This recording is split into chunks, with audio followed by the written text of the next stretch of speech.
And I would like to thank Kathy for coming this morning and welcome her to the Plympton Library. And all of us will learn, I think, quite a bit about ticks and tick-borne diseases and prevention. So thank you, Debbie. Forward to it. And thank you to Area 58 for filming this today. I was first invited by the selectmen. I will tell you a little backstory on it. And I said, oh, I could, but those meetings are always filmed. I'd rather not be filmed. So then I happened to have a visit with my doctor, who's an infectious disease specialist. I'll tell you about him later because he's great. And he said, of course you want it to be filmed. You'll extend the audience by so much. Of course you should do that. And then, so it happened anyway. So thank you to everyone for hosting it and for being here today. It's an important topic to me. I'm your health agent in Plympton. I'm the health agent for Halifax. I've had Lyme disease myself 3 times, and the list of diseases is growing constantly and rapidly. So it is a really important topic. I'm not an entomologist or a physician. There are certain questions I won't be able to answer, or I would defer you to others, but there is a lot of information that I can pass along. There are some trends that we'll talk about. There's some biology that we'll mention, signs and symptoms, and personal protection measures. That's the main takeaway for today. So by the end, I hope that you can share with your family and friends also what we can do to prevent the diseases and to protect ourselves. Afterwards, feel free to come up and take a look at the handouts. We have a nice poster here as a gift from the Department of Public Health. They made a few, and we had to put in a request, about a year ahead of time before we could receive it. The other side talks about mosquitoes. Then they had so many requests that they made more, and they just gave them to us as a gift. Wow. Many of the handouts are for free from the Mass Clearinghouse, so you just put in, or at least Departments of Public Health, schools, boards of health, we can put in a request and we get those a couple days later for free. So some nice resources out there. Today I'll have in the back of my mind a memory idea and teaching tool that I learned from researching malaria, and it's ABCD. So A is for awareness. I'll change one of the words slightly. B is for the bite. That's what we want to prevent. C is for control. When it comes to malaria, they use C for chemoprophylaxis. So if you're traveling to a malaria-ridden area, there is a medication that you can take that will provide a great deal of prevention. So here we'll use it for control. There is a lot. There's environmental, there's behavioral, mechanical, chemical, and then D for diagnosis. And I'll emphasize that again later on. The diagnosis is important. Let's play quickly a word association game. If I say tick, what's the first word that comes to your mind? Bite. Bite. What else? Lyme disease. So for quite a few years now, I had my first case in 1995. For many, many years, it was, you think tick, you think Lyme disease. And that story is changing now. The list is getting longer. I'm going to read them to you. So anaplasmosis, it's now referred to as HGA, or human granulocytic anaplasmosis. And a lot of people refer to it as just anaplasmosis. When it arrives as a reportable disease, we see the letters HGA. That's been on the rise. Babesiosis is on the rise. Borrelia miyamotoi, ehrlichiosis, Lyme disease, and it still is predominantly that which is transmitted by the ticks, but these others are also important.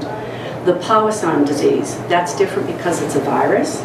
Rocky Mountain spotted fever, the name is kind of a misnomer. You think it's only in the Rocky Mountains. It was just named, maybe first discovered there, but we do have it here. It's fairly widespread, and I've seen it once in Halifax.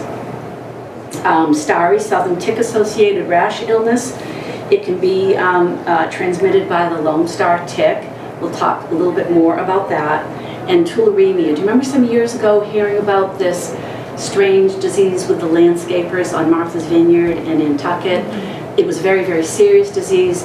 They were mowing and going across rabbits' nests, rabbit droppings, and inhaling it. And now they weren't sure of the life cycle at the time, and now we know that ticks are a part of that. two that I mentioned are real game changers. And I could wait till later, but since I'm beginning with A for awareness, I think it's important to mention that early on. So with that thought in mind, the Powassan virus is on the increase. It's still considered rare, yet we've had in the last handful of years, I think it's 9 cases in Massachusetts. We've seen quite a bit of it on the Cape. So while the black tick, the black-legged tick or the deer tick can spread it like so many other things, there are 2 things that are really different about it. A, it's a virus, so there really isn't any treatment, whereas most of them are bacteria, and we get it early, catch it early, get the diagnosis, and we can take the antibiotics. But this is a virus. The 9 cases that have been in Massachusetts in the last handful of years, they were all serious enough that they had to be hospitalized. Could I just refer, could you spell that for me? Oh, it's P-O-W, Yeah. POW, Yeah. and A-S-S-A-N, Powassan. Huh. It's been known for a long time. It was first discovered in Powassan, Canada, so it was named after that location. The other thing that's different about it is the life cycle. So with the other bacteria diseases, it begins again with each generation. The young ones and the adults need, this is the females, it's always the females. They need the blood, just like the mosquitoes. The males, they're just interested in the females, all right?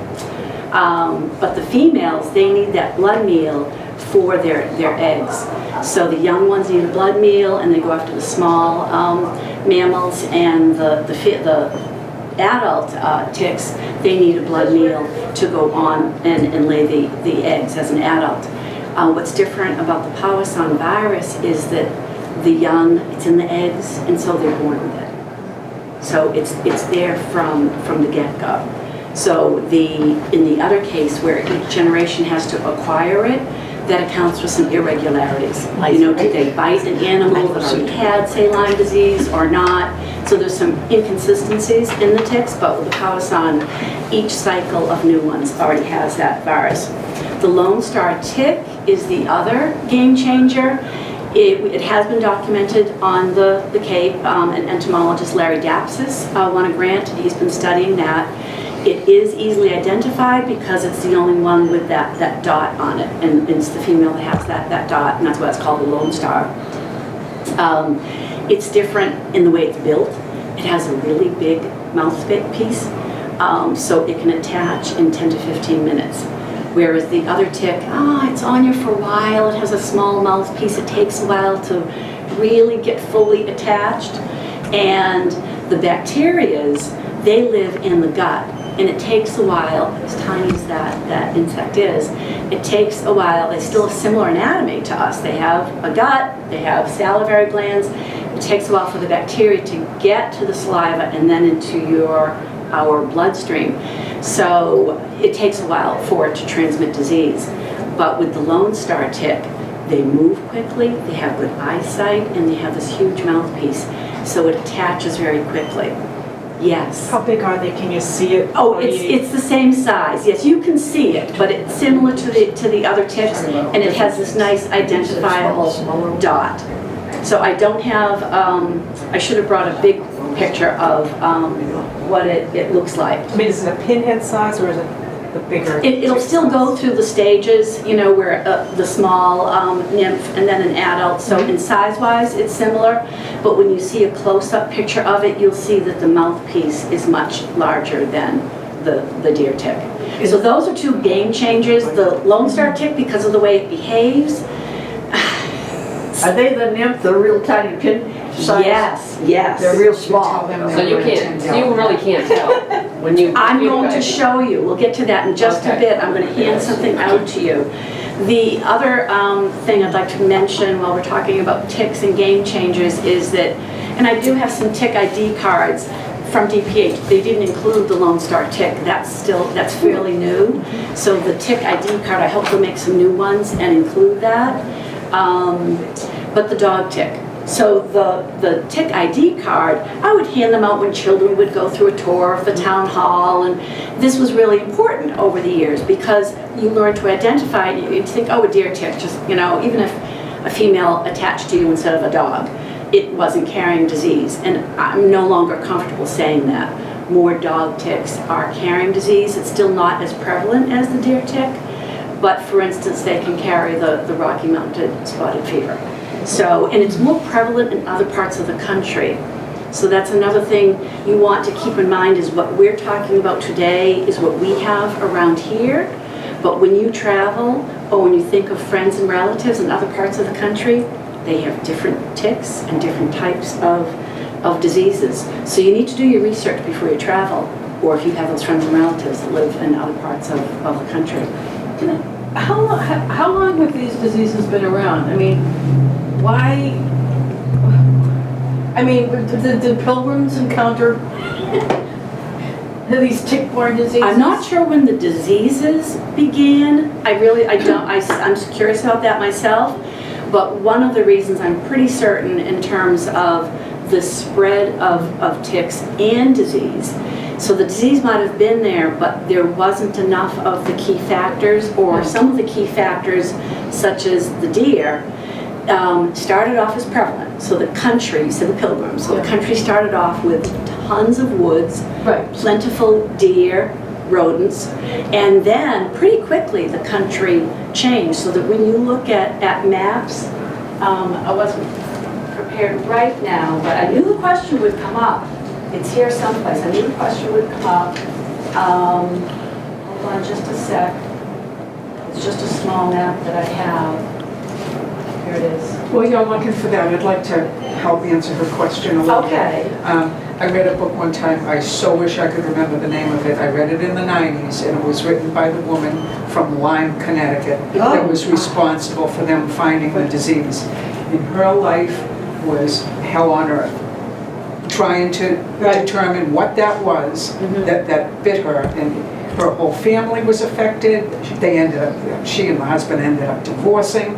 It was really something. I wish I could. I read it in the 90s, so it was probably, and it was a new book at that time, so I think it occurred for her in the late 70s up to the late 80s. It was right in that 70s, yeah. It was, it was right in that time period that they were able to finally, she knocked on the right In door. addition to that one woman, it was a small group of women, just like we have here today. It was a small group of women who were responsible for bringing attention and getting that diagnosis. So yes, it was in Lyme, Connecticut. They began to notice crippled children, tired people, sick people, and I thought, what is going on? And that is one of the identifying features of this, in that it doesn't happen just sporadically here and there. You see clusters of it. You see a lot of it endemic in certain areas. So as little as this is, and I can pass it around, you see on your left, my right over here, you see the country all filled in with black. That's representing forest. And then we had deforestation happening. Now we have a lot of good environmental things happening where we don't want pesticides, we want more forest. We have Community Preservation Act, and we have open space, which is all wonderful, and that allows more deer to be very prevalent. So that is one of the factors. I can pass that around so you can look at that. The next one shows the spread of the disease on the map. When you talk about dog ticks, those are the larger ticks that we've been They are a familiar little with for larger, years. yes, and they're brown and gray. We used to have a lot in the 60s, 50s, Yes. 60s. Yeah. Now I don't see them at all. We see fewer of them, it seems. Yeah, the deer tick are enjoying their popularity. Oh, I have a question. Maybe you'll get to this eventually. I just bought the tick repellent stuff that you give the dog by pill. Okay. Now, they can give them to dogs. Why can't they make it for us? It's controversial. We have, first of all, there's the pharmaceutical companies. That's very much money driven. Then we have the safety. It's a shorter process for animals than it is for people, for good reason. We want to be very careful before we come up with a vaccination or medicine for people. There was one briefly, and I'm not really sure, was it controversial? Did it work? Was it unsafe? I don't really know. Are they working on it now? I hope so. My doctor it never gives me any encouragement whatsoever. He wants to give you all kinds of shots. I said, what about this? That's what we Right. think about it. So, given the discouraging, the bleak, gloomy situation that we're in, I still want all of us to walk away with some optimism that we can protect ourselves, okay? Yes. Is it always a deer, like deer or the carriers? So All of these the different life cycles, the larvae, nymph and larvae are dependent on the smaller mammals, and then the adult tick is dependent on the larger animal, and we're a large mammal too. So I was going to say, oh, if you want to fall asleep during part of the talk, now's the time to do it, but apparently this is, you know, an alert audience who wants to talk about these details, so that's great. So you think, and some people might disagree, but I'm going to believe my doctor, Dr. Kucherl. He calls the deer the keystone, the keystone species. You know, take it out of that arch and it all falls apart. And that's based on some research that was done in Connecticut. So I don't have a sheet on this, I'll just talk off the top of my head on this. So say you have 5 acres here and 5 acres here, and they count the ticks, they count the deer, they count the mice, they look for disease. Everything was even, a great cohort study. So they fence off these 10 acres and they remove all the deer. And then they begin to do the follow-up. The mice was still there, the ticks was still there, and then they start doing follow-up on the diseases. Those deer weren't carrying the disease. So they came to the conclusion that the deer was the keystone species. And so that's why he's very much in favor of people seriously thinking about how they can keep deer out of their yard. And when you're walking places where you know there are deer and you can't avoid that, other personal protection measures that we'll get to.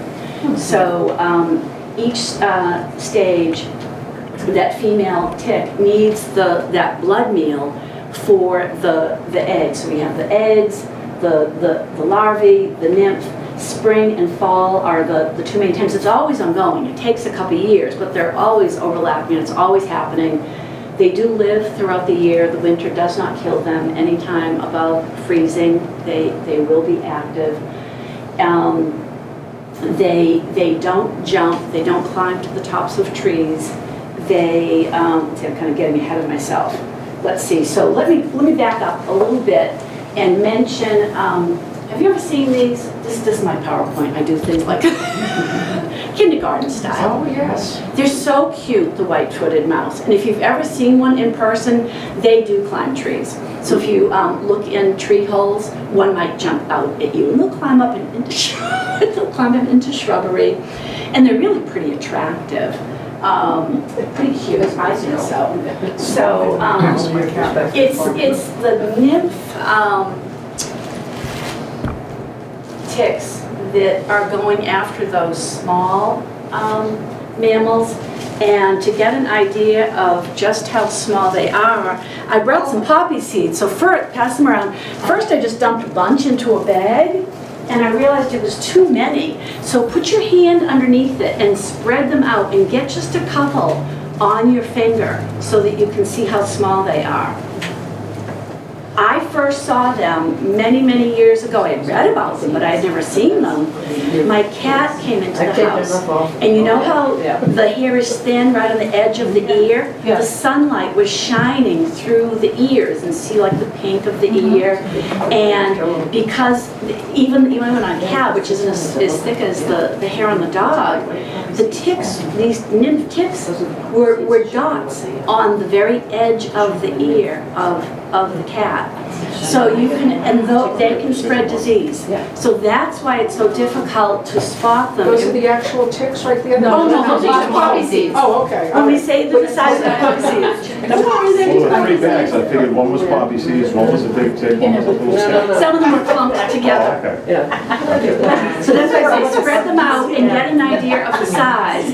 And that's why it's Yes, easy to just miss barely, but that, you that easily bite. miss So it. if a tick that That's size the problem becomes with studies attached, you've done, you know. and if it's someplace where you don't see it, Oh, you yeah. might get an itchy feeling, or it might get its blood meal and drop off, and you didn't know.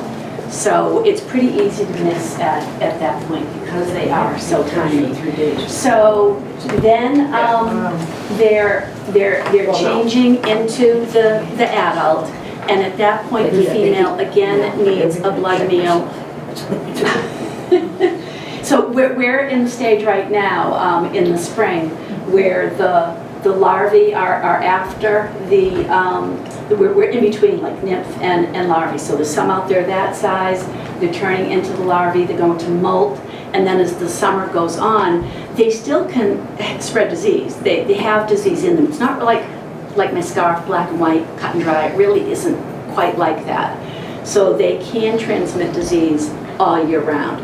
There are a couple reasons why we see a peak. We see a peak in the spring because of what's happening with the ticks, the blood meal, and a lot of them being born. But we also are outdoors more in the spring. We're so happy that winter is over. We're gardening and hiking. So that's the other reason. And then they hate the dryness. So during the summer, they're more likely to be hiding under the leaf litter. So unless you're a child rolling around, but gardening, that's pretty risky behavior when you think about it, raking and gardening. And then with a summer like last summer, it's so dry, people say, oh, I haven't seen a tick in the longest time, and they kind of let down their guard. And then we have the adults later on in October who are looking for that blood meal.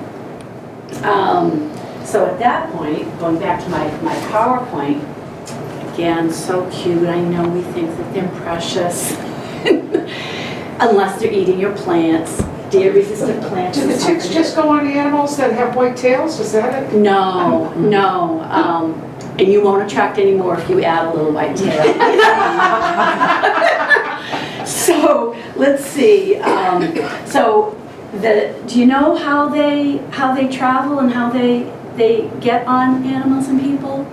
Do you know what their behavior is? Don't they walk? They crawl. They can't fly. Right, they don't fly, they don't jump, they don't have the mechanisms for it. So they climb vertically, and that's why they tend to climb up on us. So once they're on us, we might find it here.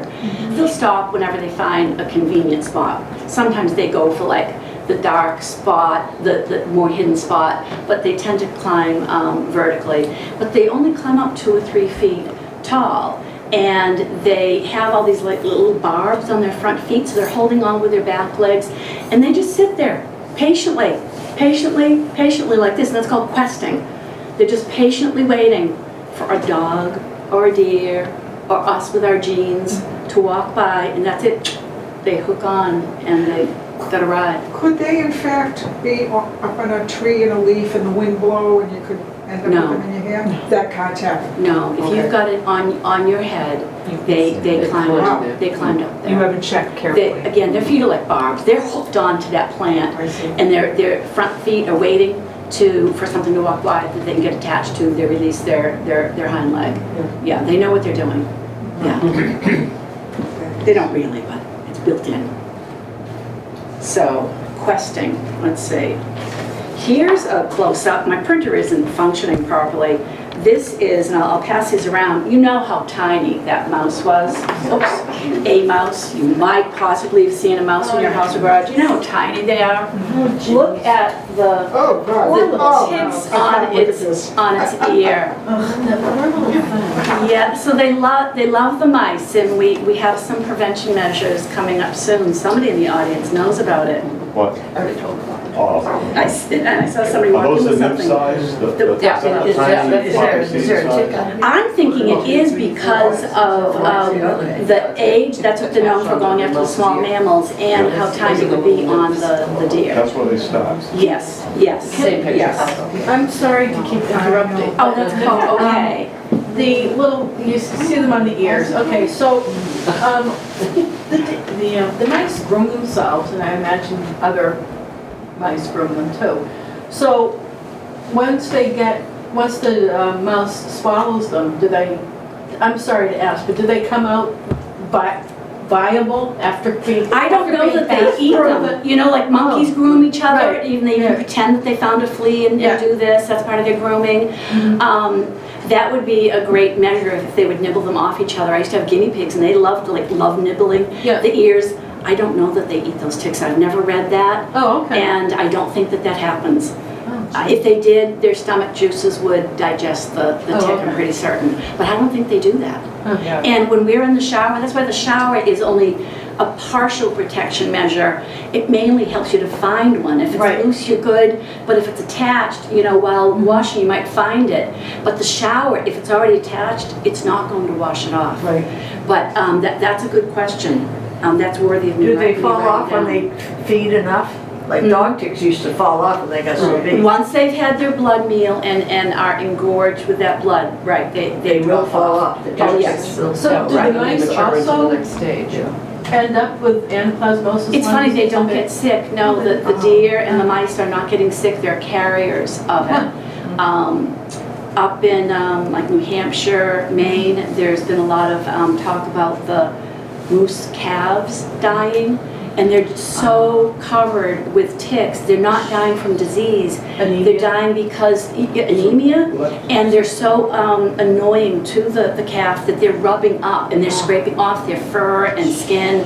They just have thousands of ticks on them. So for that reason, some of them are dying.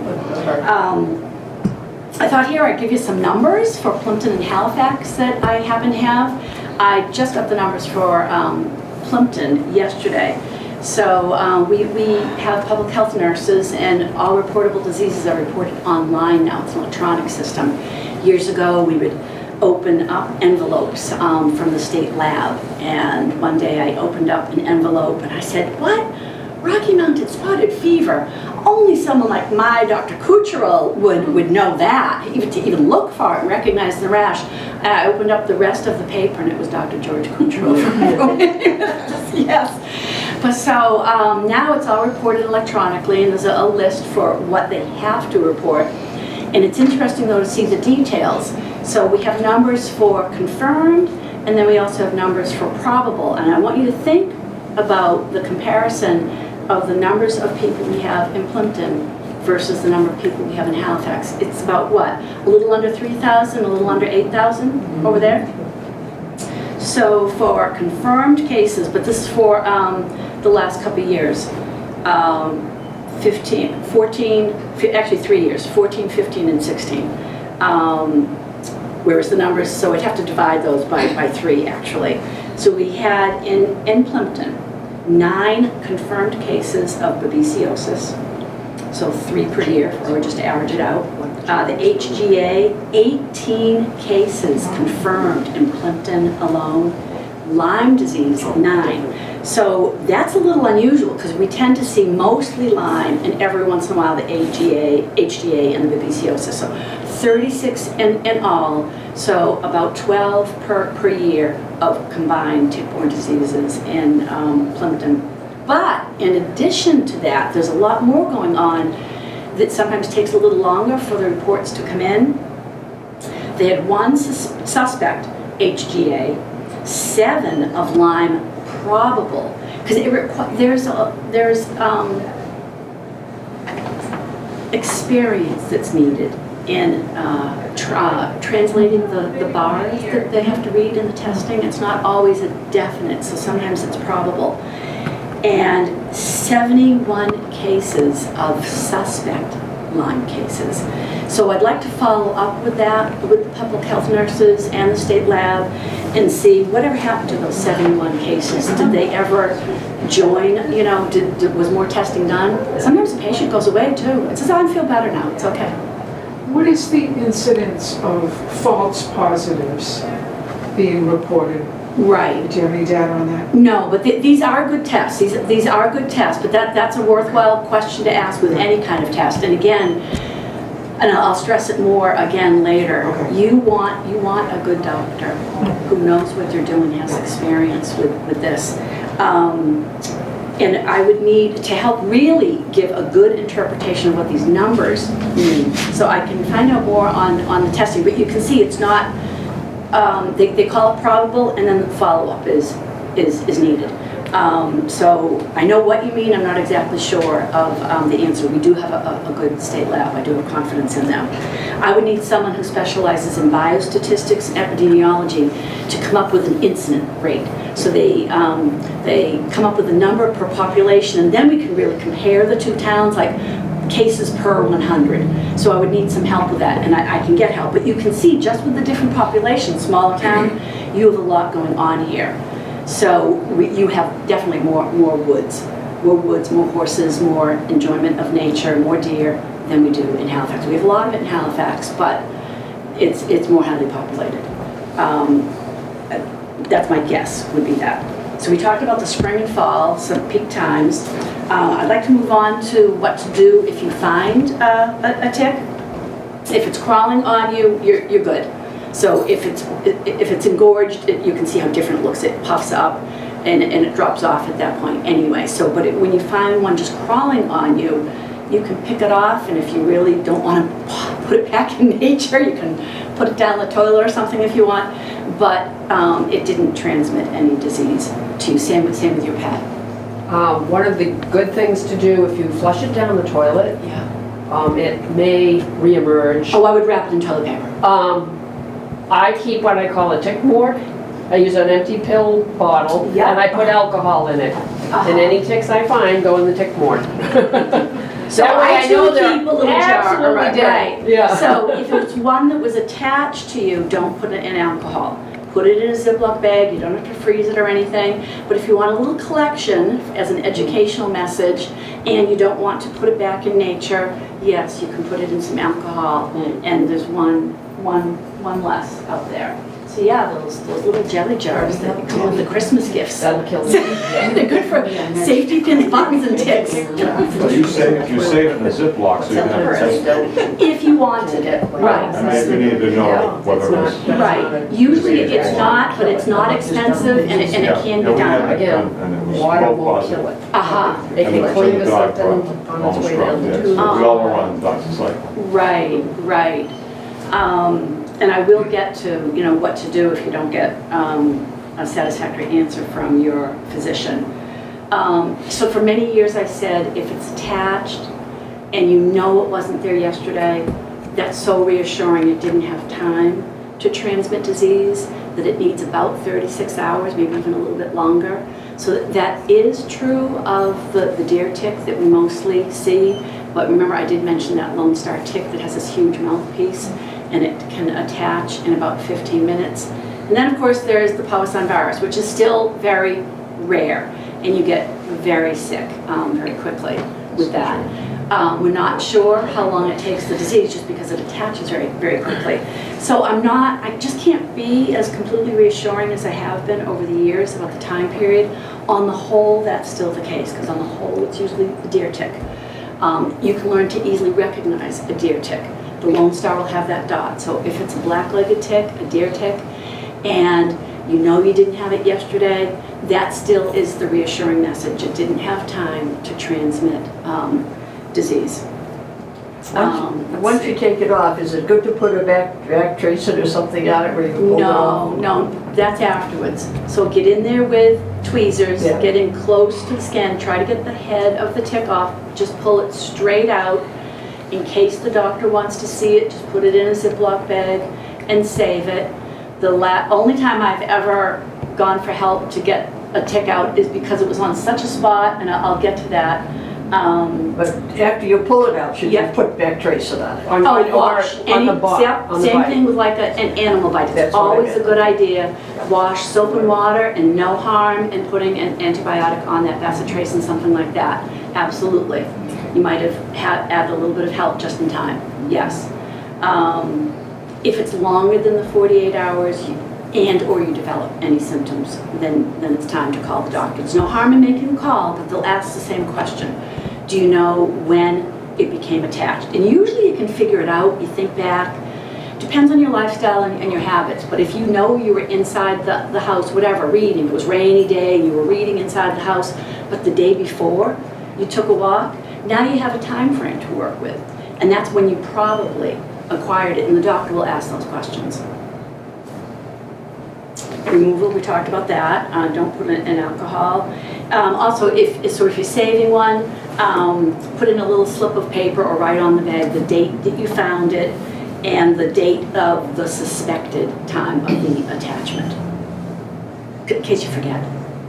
Because sometimes you put it there and I feel fine now. If you develop the bullseye rash, that's such a definite sign. I've had Lyme disease 3 times and never had the bullseye rash. Only about 20% of the people get that. But if you get it, it's a sure sign. Call the doctor. A woman came into my office one time and she had them all over her. Huge ones, small ones, all over her body. And she was worried, and I said, get yourself to a doctor, you have Lyme disease. Here, and again later, I'll emphasize, if you are not happy with the response from your doctor, if the doctor says, oh, it probably isn't Lyme disease, it probably isn't a tick-borne disease, you probably didn't get, and don't worry about it. If you start to develop a headache, joint pain, fatigue, any kind of symptoms, and you're not happy with your doctor's response, then speak up and get a second opinion. And I'll stress that again at the end of today's talk. It's too important to dismiss. And if you're really sick and you feel lousy, bring someone with you. Bring a friend with you to be an advocate. So typically it's flu-like symptoms at the beginning, and it's really easy to dismiss. Say you don't feel well for 2 or 3 days. I've been under a lot of stress, I've been busy, I'm tired. And that will probably pass. And then you think, there, I'm over it. I knew I would. It might be weeks later that you feel joint pain, and the joints don't necessarily swell. Some people, they do. Mine didn't. So the first case, I was really sick for a couple years. Doctors didn't believe me. They did not see swollen knees and ankles. They hurt. So joint pain, fatigue, that will most likely stay, and it could be some months later that if you go into the 3rd stage, and that's the cognitive. So you used to be able to spell, now you're dyslexic, memory problems, and you know, a rule of thumb is the longer you have it, probably the longer you're going to have to be treated. So you want to catch it early. So that's why, you know, knowing the ticks, knowing your habits, doing the tick check, taking it off of you and saving it, all of those things are important so that you don't go further with disease. If anyone wants to know about my 3 cases, I can tell they're also different, and they were treated very differently. But again, I would emphasize the importance of an infectious disease specialist. If you're working with a generalist and you're not happy, so you want a second opinion, I want to speak to an infectious disease specialist. The other thing to keep in mind is that they need to be aware of that long list that I read of tick-borne diseases. If they're only testing for Lyme disease and you're not getting better, then it might occur to you to ask to see your test results. When you gave that donation of blood to be tested, find out what they're testing for. And they don't always necessarily test for everything at the beginning. I get that. But we do have 3 that are pretty common. You've heard HDA, babesiosis, and Lyme. Pretty common now. Why test only for Lyme? So if you're not getting better, that's an important question. You can be co-infected. A tick can carry more than one disease. Or maybe it wasn't the Lyme and it was something else instead. So it's time to talk about prevention. We've dipped into it a little bit. Let's see. Beginning with the yard. Want to see my stuff? Everyone's yard in Plympton. Everyone's yard in Plympton, I think, encourages ticks. We have pretty deer roaming around. Everyone has a wood pile. We have lots of leaves, right? All the things. So one of my children for the science fair, after seeing that his mother had Lyme disease, he decided to set up like this diorama and posters about all the things, and I couldn't help but chuckle at the time, like, don't have a wood pile. Don't have a shed where mice can hide underneath. Have a perimeter of something dry like gravel all around your yard. Mow the grass really short. You know, create sunshine. Stay out of the shade. It starts to seem near impossible, but some people actually do these things. But there are other measures that you can take. So if you're going to have the wood pile and the brush pile, which actually is encouraged by Audubon, the birds love that brush pile. It gives them a little hiding spot. They feel safe there. The mice enjoy the wood pile, but maybe keep them further away from the house. Another thing to think about is where you store your wood and checking the wood when you bring it in for your fireplace. Just recently I heard the story of somebody bringing in some wood to enjoy a fire in the fireplace. He plunked some wood down, sat down on the couch with his wife, and across the room he thought he saw a speck of movement. And he thought, what is that? And it was a tick. It had come off the wood that he had just brought in. So they don't live long in the house, but still, if it moves to your dog or to you, it is possible to bring them in the house, but they dry up very quickly. So it won't live long like in a crack in the floor, so at least we don't have to worry about that. So back to all the things that are difficult. The wood pile, think about maybe further away from the house. If you have an area, say for children and your dog mainly, yes, the sunshine area with the short grass, I would never call it tick-free. I've seen posters that say, that talk about, you know, tick-infested and tick-free. I would never call that. They can move if they want to. They can smell our breath and warmth, and if they're so motivated, if they're tired of questing on the end of that branch, they might decide to crawl across there. There are other things that you can do. I mentioned the dry perimeter, such as gravel. Even if it doesn't stop a tick, some parents like it wood mulch or the clamshells or the gravel because it serves as a visual reminder. Sort of like the flags when you're training your dog with the call, like, oh yeah, don't go near that. When I cross that, I need to be more careful. Now I'm entering tick territory. Let's see. If you choose to hire one of those companies that promise and offer to spray your yard with ticks and mosquitoes, be cautious, ask them a lot of questions, and be at home when you pay for that service because it's two different kinds of spraying. Here's spraying for ticks, mosquitoes. Through the air, just like you can call it for free, Plymouth County Mosquito Control, and they spray your yard, right? That's free, by the way. The companies spray in the air for mosquitoes, but they need to spray vigorously underneath the leaf litter, into the ground cover, into the shrubs for the ticks. If they're spraying the air, that's not where the ticks are.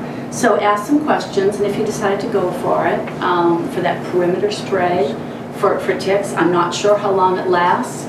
Some people think that twice a year is enough. And then there are things that you can do yourself.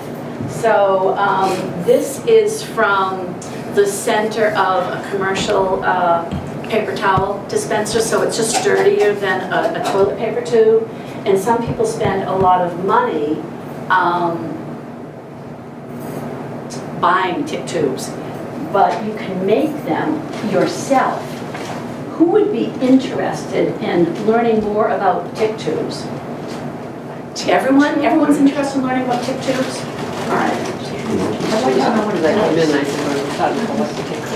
All right, I'll bring up two things at this point.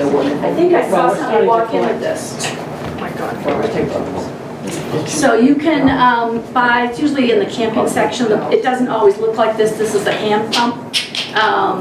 The Sawyer company, you can buy this online, so you can buy larger amounts of liquid, or you can buy it in a can and spray. So this is permethrin.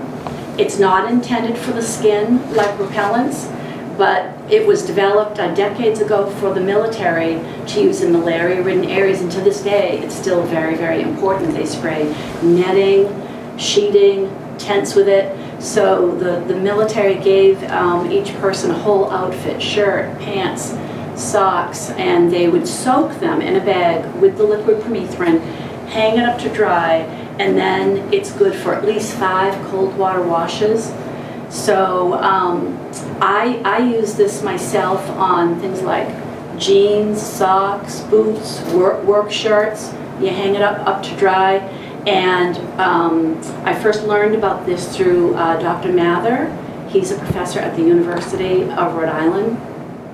And he raises disease-free ticks in the lab. Again, they need the life cycle. They need to get the blood meal from an animal with the disease. So it's really pretty easy to raise laboratory ticks that don't have any diseases. And he uses his students for his research to sit and allow themselves to have ticks crawl up on them. I know, some people wouldn't be able to do it.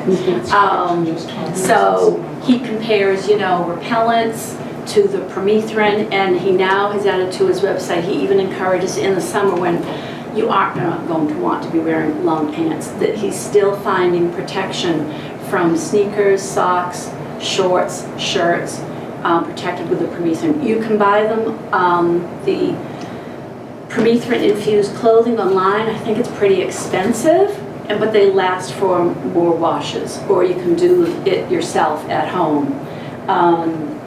So the other thing that you can do with the permethrin is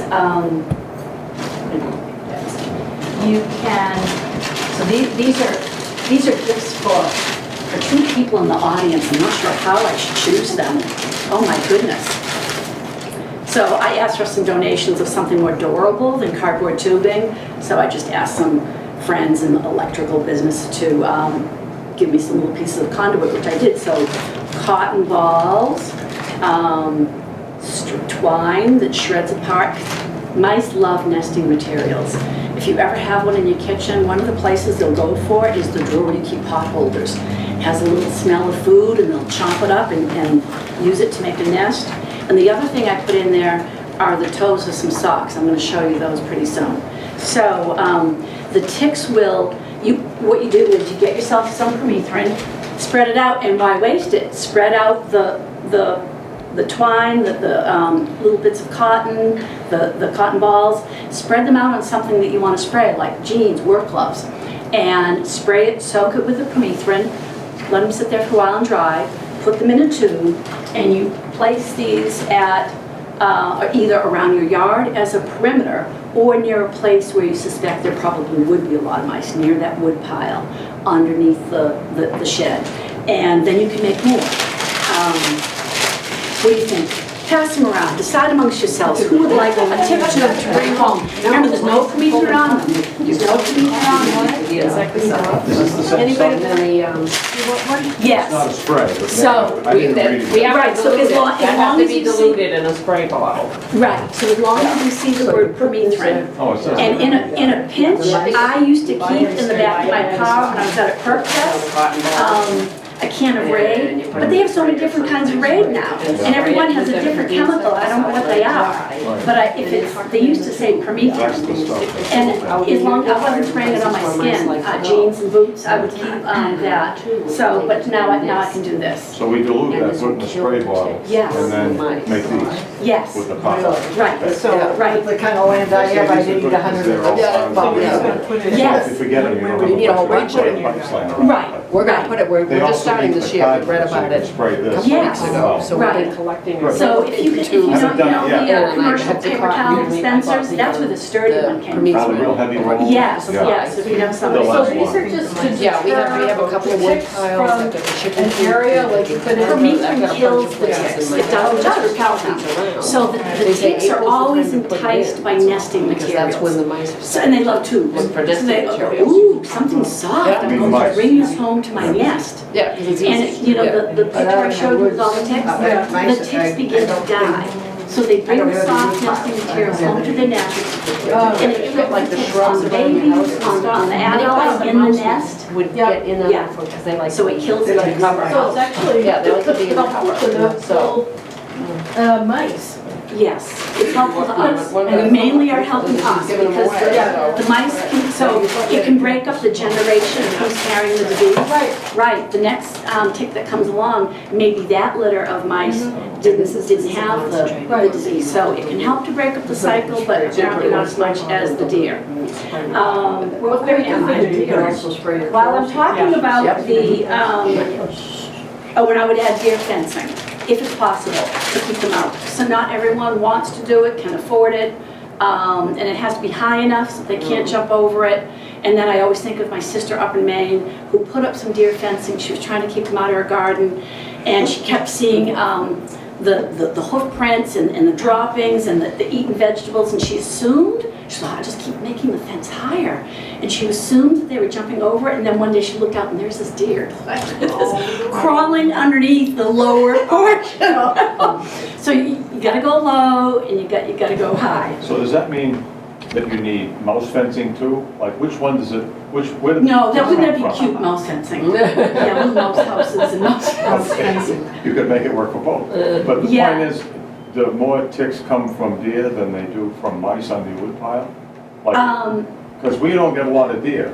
Well, We we probably have a enough. lot of mice. Right, you don't see the hoof marks or the We droppings? have tons of deer. I don't see Are 'em. you kidding me? I go to bed too early. Every time I go in the driveway, they're standing out in the back. All right, the next time you take a walk, look for the droppings, you know, But like they're out there. There's a lot of droppings. if you see the droppings, There's a lot then of you've got the deer. But that's kind of an expense rather than, I mean, if you're gonna kill more by protecting or treating the mice than the deer, it might be more sense to do the mice, not the deer. Like, it's Yeah, I'm only just 30% not, of the it's a ticks. measure, I'm not convinced because of the study calling the deer that keystone species.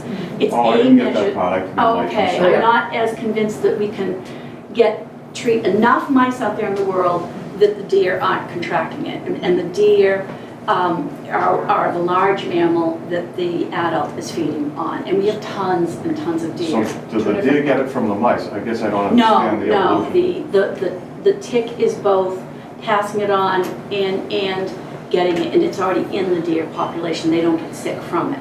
But if you remove the deer from the population, there's still ticks. It's still ticks. But they aren't, because it takes 2 years for that tick cycle, Uh-huh. they need that large mammal, and it's mainly deer. Oh, really? Yes, Not the small man? right. Oh, They really? they start off with the small mammals, but Right. the next stage in the adults, they need the large mammal for the blood meal, and it's mainly deer. And that's where the Lyme disease comes from?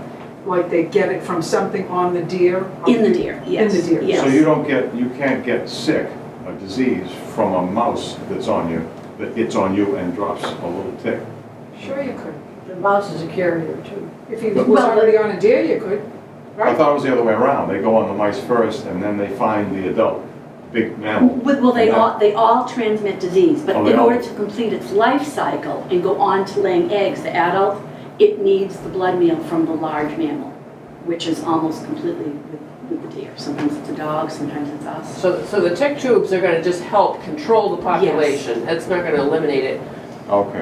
But it's a measure, and it's one that I agree is worth taking. But the deer are going from your yard to somebody else's yard that, I'm not Is that sure how Lyme far they disease travel. If they have, water, food, and shelter in your yard, I don't think they travel too far to go in search of it. And they don't know about the permethrin. They still have the water, food, and shelter right where they're living in your yard. I don't think they travel too far.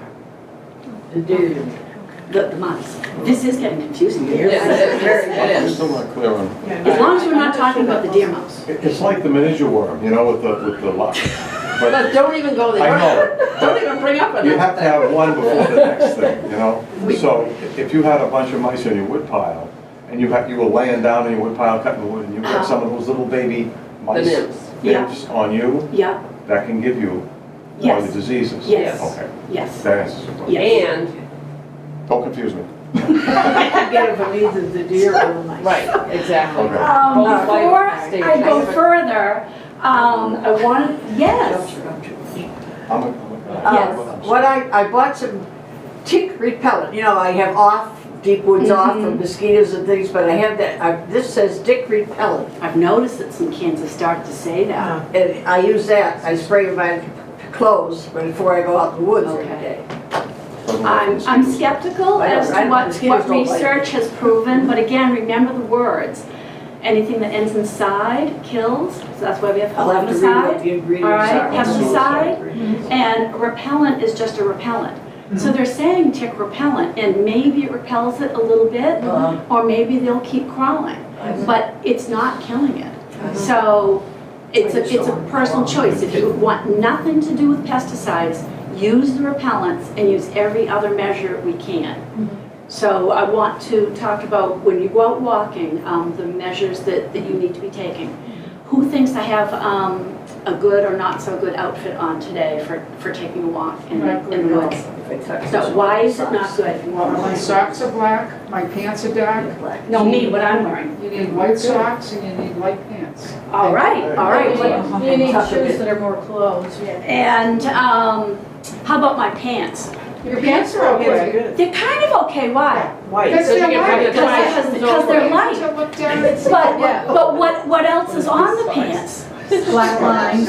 Black dots. Would I see the ticks the size of a poppy seed on it? No. Maybe not. But since we have such a congenial audience here today, and I bought the cheap. I think somebody back there.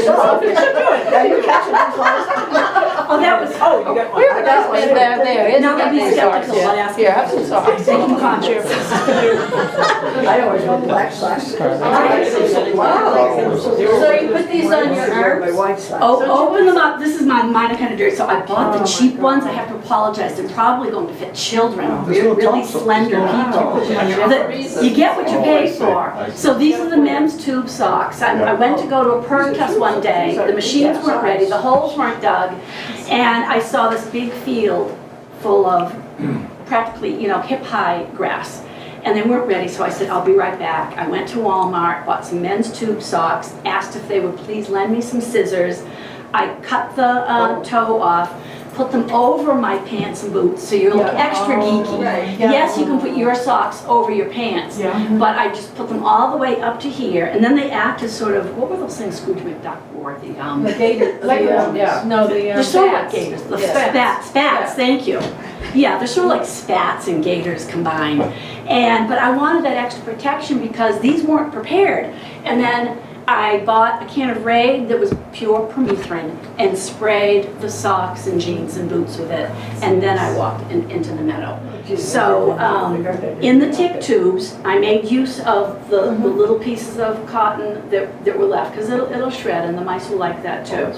So I bought the cheap ones and they're kind of skinny, but I wanted you to have it and know about it and share the idea with somebody. And in a pinch, you just at least put your own socks over the your pants. What else would be not such a great idea for going for a walk in the woods? So we started with the socks and the pants. You were right on. Well, my experience included a bite in the preauricular area. So, and I think, as far as I know, it happened when I slept. So it probably isn't a bad idea to have your head covered and have your hair all tucked up inside because, they can get up there. Well, I'm thinking about that, and I'm thinking, because I wear hats a lot, but even if it was completely around, like a beanie hat or a scarf, so the hair is up and you have a hat all the way around, they can still get under the hat. So my thought is that this shirt is too loose. The last tick that I found attached on me, I wasn't prepared to go for a walk in the woods. I wasn't intending to that day. I visited my nephew. He says, hey, would you come take a look at? And even though I stuck to the trail, that little bit of walk, I brushed against a branch. And then I did what I was doing that day with some furniture, and it wasn't until a day and a half later that I felt something kind of itchy on the middle of my back, and it's because I had a loose shirt on. And that's why they say, tuck your t-shirt inside your pants, and you work in layers like that. So it's not that it's a bad idea, it wouldn't be 100%. Well, what would you do for your hair then? What would you do for your hair? I'm not really worried, it's the tick check, because they're going to keep crawling up, so at least it's going to be easier to spot at that point. So we don't want them to stop like in the belly button here. So here they have to keep crawling over those layers, and they will keep crawling up. So you have a better chance of seeing it, and then you have a better chance of feeling it. And not everyone is in the habit of checking for ticks every day. So if you were more in the habit of, and after walks, the shower is a help again for discovery. So, and we'll get to some more tips. So I think that you could have taken measures to prevent it from finding that nice hiding spot during your sleep. I don't think a hat would do it, but the tick check would.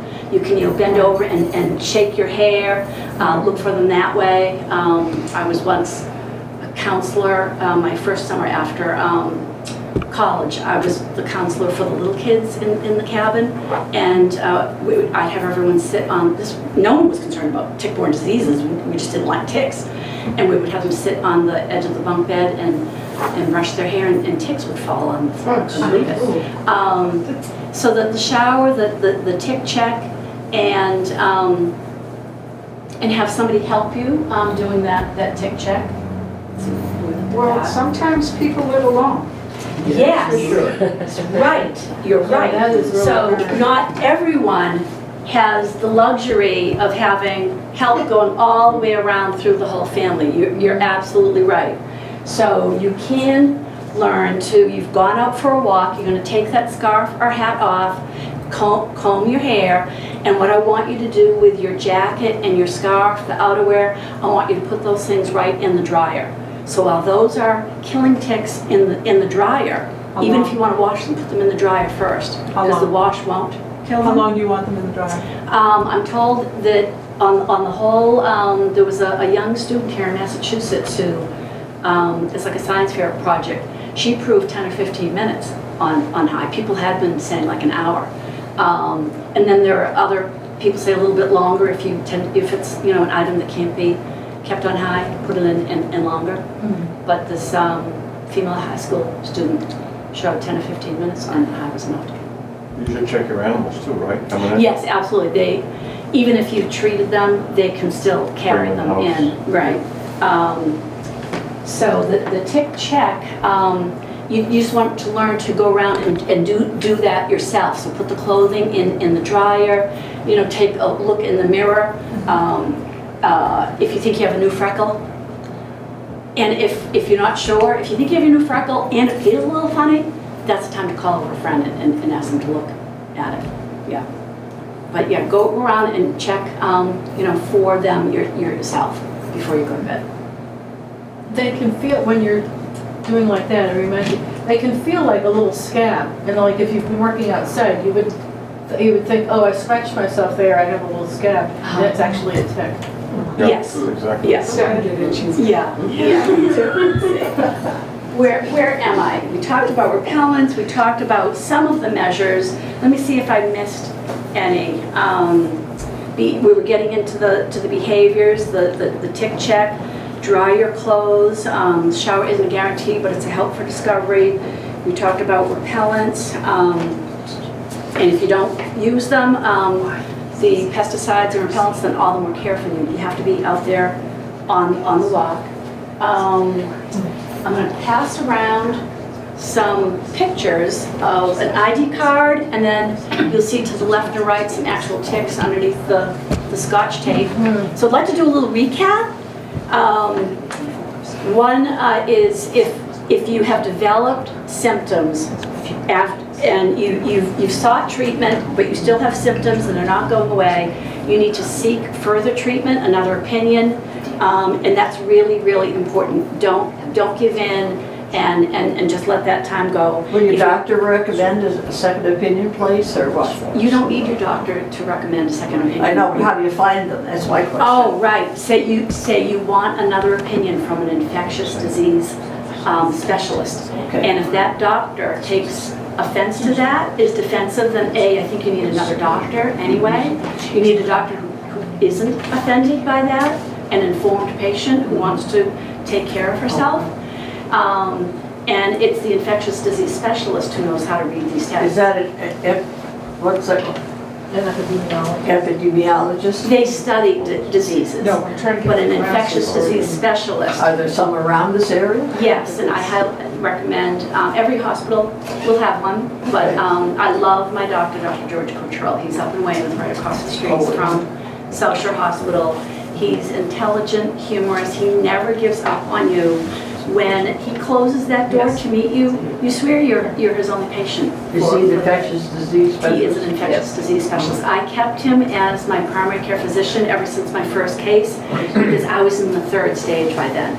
And It was a terrible experience. I saw an arthritis specialist in Plymouth. This is after dealing for months with my own doctor. Saw an arthritis specialist in Plymouth. He took one look. He didn't go like this and look through the whole chart. He took one look, saw that my knees weren't swollen. He said, oh, it's probably viral and it will probably go away on its own. A couple of minutes, that was it. Then the cognitive symptoms were set in. I couldn't spell anymore. I had short-term memory problems. I was starting to twitch. So I asked if I could see a neurologist. The neurologist asked me if I had considered seeing a therapist for this focus of mine on medical problems that didn't exist. And I said, I have no opposition to seeing a therapist at all, but no, I didn't consider that because I'm convinced that there's something really going on and I'm trying to find out what it is. So that person was just a couple minutes visit. And then it was all because of my sister had been bitten by a tick. And I watched her for 45 minutes talking to her office, trying to find an infectious disease specialist, because she needed another opinion, that would take her insurance. For 45 minutes she was on the phone trying to find somebody. And I had this magnet on my refrigerator, 1-800-ASK-A-NURSE. I said, let's give it a try. So it was a grant-funded 1-800-ASK-A-NURSE. I don't know if it still exists, but a grant funded this phone call at Social Hospital. And they said, oh, can you hold on a minute? We said, sure. We've been on the phone for 45 minutes. So she came right back and said, well, Dr. Kucherl can see you in a couple of days. He takes your insurance and he's an infectious disease specialist. And my sister saw him and she left a message on my phone that day and said, Kathy, I found the doctor for you. So I saw him and I kept him as my doctor ever since then. So I so highly recommend him. Yes. Who did you say that you saw in Plymouth? Not who, but Oh, did you I say, don't want. did you, I don't want you to give me any names. Okay. But did you say a rheumatologist? I don't know if he was a rheumatologist, but he was touted as being the arthritis specialist for Plymouth. There had been newspaper articles about how great he was. Did you inform these other doctors of your diagnosis after you saw Good Dr. question. Kucherl? I was tempted to. I would have. Yeah, I would definitely have. I wasn't sure how I was going to handle it. A lawyer. Don't get the lawyers. They're all a bunch of parasites. One of my friends had Lyme disease and she had an awful problem with it. And she finally ended up at Mass General with a Lyme disease specialist and she was part of his study. Good. She still is part of his study. Good. My niece's son ended up at the hospital and for a couple of days they kept saying, your son has meningitis, he had a severe headache, he had a fever. And she said, well, why not test for Lyme disease just in case? Well, we don't need to because we're sure he has meningitis. So after a couple of days, he wasn't getting better. She finally insisted on it, and he had Lyme disease. And the critical window of opportunity had passed for, I think he should have had a brief treatment of steroids in addition to the antibiotics, so he developed the Bell's palsy. Yeah, which was sad, just a kid. So the personal protection measures. Yes. Walk in the trail. I know at times we're going to walk through the woods, we'll have to be even more careful. Maybe have to put some coated clothing on, do the tick check, but if possible, stick to the trail. Socks over the pant legs, repellents, consider the permethrin on the clothing, the daily tick check, use the dryer to kill the ticks, environmental measures, wood piles away from the house, tick tubes, deer fencing if you can. There's times you can go in the woods and not have to worry about ticks based on temperature or Yes. weather and climate. When is that? Hot and dry, Hot and dry Or below is a good freezing. time. or below freezing. Well, Right, hot and yesterday I dry, was out most of they're the out day. there. They're out there, they're hiding under the leaf. But they're not active, so you, Right. less of an opportunity to get tick-borne, Right. attachment. Right, Yeah. so if there's no snow on the ground and you're walking over the leaves, is that enough movement to wake one up? I guess it depends on your activities. Yeah. Or are you briskly walking? Right. But yeah, they're at least not as prevalent doing that questing behavior if But it's hot and daylight dry. today, they'd be out there.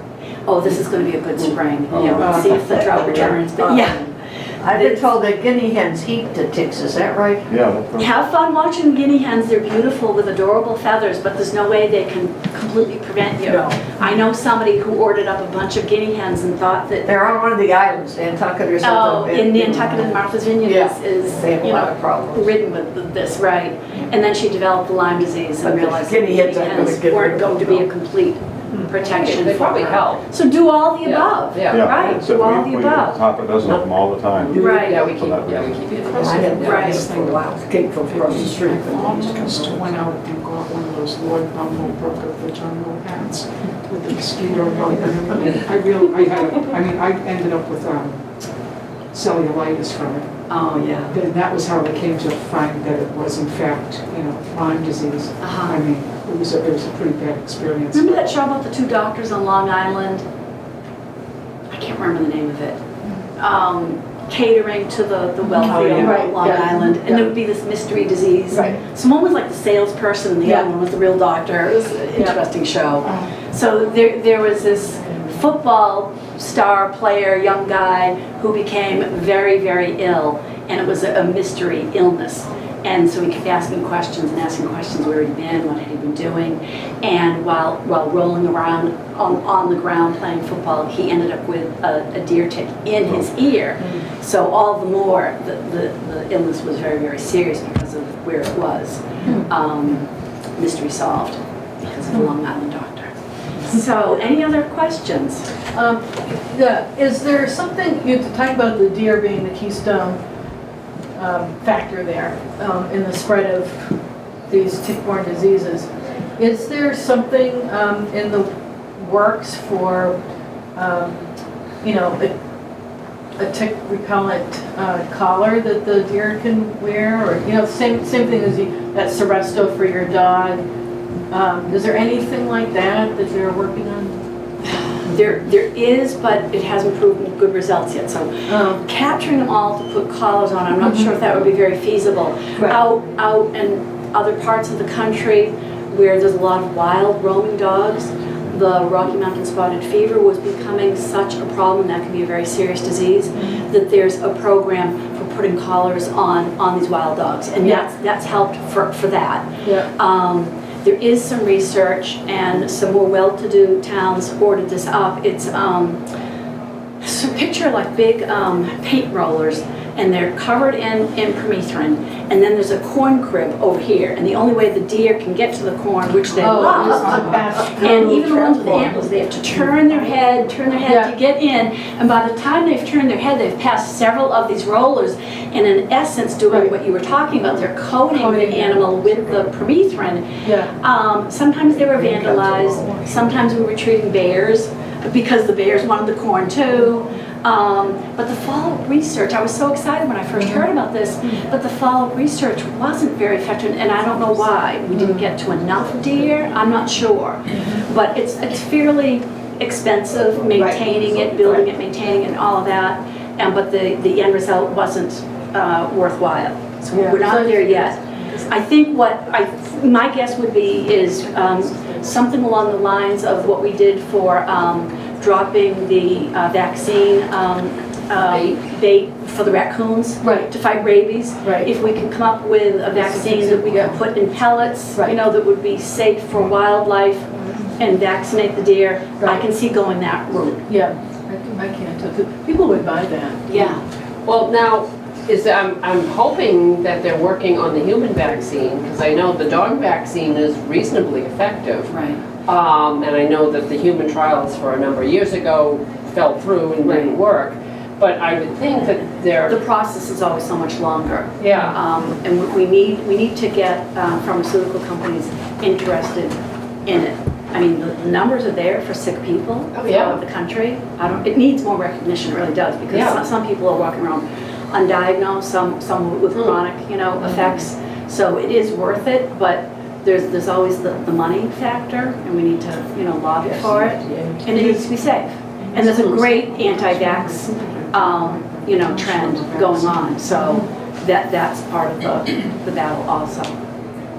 The need is there, and it needs to be Oh, yeah. effective and safe. I mean, Are there any other hosts besides the little mouse and the big deer that's for ticks? in general? Well, certainly, those are just the main ones. Major And ones, in other parts of the country, there's other ticks that specialize with other animals, such as the squirrel, there's the woodchuck tick. Did I say that right? The fox and the coyote, do they get them?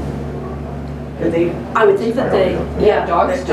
Yeah, I would think fox and coyotes would So be. they Yeah. are- Although I'm wondering, because I don't see them exactly, thinning out, dying because of it. I don't know. No, if not it's sick dying by because dogs. of, they could carry a lot of ticks. Right, right. Do we have time to like share what symptoms people have had? Because It's up to you folks and the person filming, and that can be edited as they see fit. Maybe it would be two. But sometimes people learn from those I've never heard about the experiences. cognitive side effects. So, That's the third stage. Right. that's pretty, Scary. that's pretty scary because then you start thinking about dementia rather than, Right. Right. No, I was in rough shape at the time. So at the first time, it took months of antibiotic, but it also took a couple of years to recuperate from it.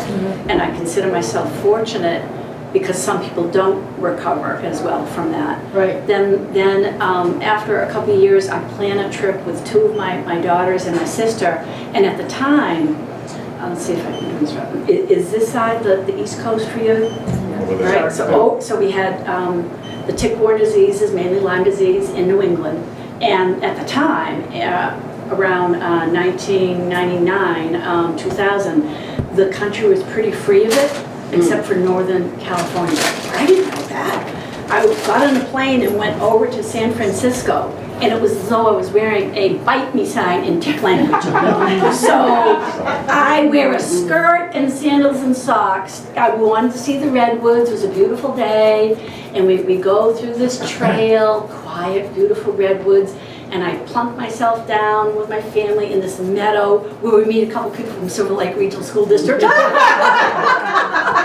And there I'm sitting in a meadow, so I'm exhausted at the end of the day. They all go out. I didn't do the tick check. I was so tired, I didn't take a shower. It was the next day that I discovered the tick. I knew it was a deer tick, so I thought, well, I'll ask the horse people at the gate. And they said, oh, yeah, we have Lyme disease here. So it was within a week when I came back and told my doctor. So although I was tested very quickly, and although he put me on treatment, for whatever reason, that tick had a lot of Lyme disease in it. So I would go on a month of the oral antibiotics, and within a month, the same sore joints were back. I'd go back on it, I'd get tested again, I'd go back on it, and by now months are going by. 3 courses of oral antibiotics with a wasted time period in between. So it was almost a year later that I had a PICC line put in me. And every morning I would pump antibiotic because the spirochete can get into your heart. It can kill you. Wow. And once a week a visiting nurse would come and flush that out. And, so that's what cleared up that case. So again, you need a good doctor who believes you when you say it keeps returning in this case. Yeah. Because you don't want to overdo antibiotics either. We have enough antibiotic resistance going on in the world. So they really need to have a good handle on it, make the right decision for each case. Do they know that you've gotten rid of the disease by another lab test? Is it something that they can keep testing you for? Not so easily, because you'll have the antibodies, but again, if the people who know how to interpret the results, they can see antibodies from before as opposed to an active case. There is a difference. I really don't know how to explain it. So there's these bands that they see, but you'll have the antibodies just like from other diseases you've had in your life. It doesn't mean you can't get it anew, you can. But the people who were being dismissed, who were claiming that they felt they had chronic Lyme, it was being called, somebody decided to do some research on that, and they said, come on in, you people with the chronic symptoms. We have ticks that we raised here at the lab, like Dr. Mathers at University of Rhode Island. We want, and I don't know if they put a little upside down colander and netting over them, I don't know what they did. They said, here, let this tick be attached to you, and let it stay there. And then they came back and they tested the tick, and some of those ticks were contracting disease just like from the deer in the house. So that was proof. That person wasn't complaining. They had active disease in them. So this research is important. I had Lyme's, and I didn't know it. It was over the weekend. I just started to feel really tired, like I was just so tired. And I thought, well, I've been doing a lot, like you said. So, but I no sooner than I woke up than I would start to think, now when can I take a nap? I was good for like 2 hours. Right. And then I would have to take a nap. And it didn't affect my sleep at night. And Because you're so tired. because I was so tired. And finally, but then after a few days, I noticed these spots on my arms and legs that looked like, and they felt hot to the touch. They were like sunburn spots. So that was, I couldn't imagine what that was, because it wasn't a rash, and it wasn't a bullseye, but in fact, I had a bullseye, I just couldn't see it. It went over my head and around, so it looked like I had a brilliant spot of Like when you see sunburn part on of a my rainbow. forehead. Right, when you see part of a Right, rainbow, but it really does yeah. continue. Right, yeah.